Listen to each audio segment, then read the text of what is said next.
strategies of teaching English as second language. The grammar translation method. This method was the most common way of learning languages. Grammar translation method of teaching English as a second language focuses mostly on teaching students about the language but not how to use it practically.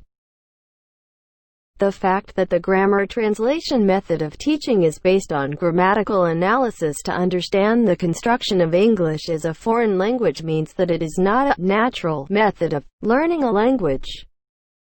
The audiolingual method. This method to teaching English as a second language relies heavily on the assumption that learning is a result of habit formation through conditioning. Conditioning usually takes the form of long, repetitive drilling and is considered boring by most students.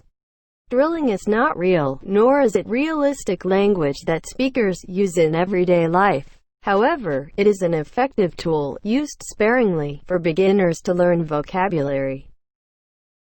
The task-based method. The emphasis of this method is on language-based tasks rather than on the language itself. Teachers who use this method focus on giving tasks to be completed to students.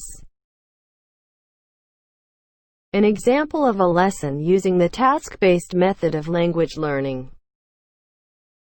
The task is for students to ask for and give information about train and bus timetables. Students are given the timetables, put into pairs and perform their task. The teacher walks around and listens to students while jotting down any language problems. Once the task is completed, the teacher goes through the errors with students and explains how to correct them. The communicative language teaching method.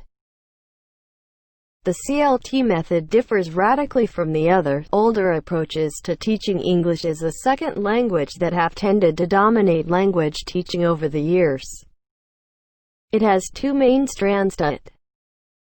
1. All language used involves language functions such as inviting, agreeing, disagreeing, etc., and must be used appropriately.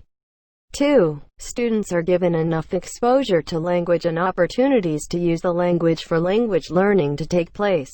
The idea behind this method is that people learn languages in order to communicate and not to simply know the rules of grammar without being able to use them practically.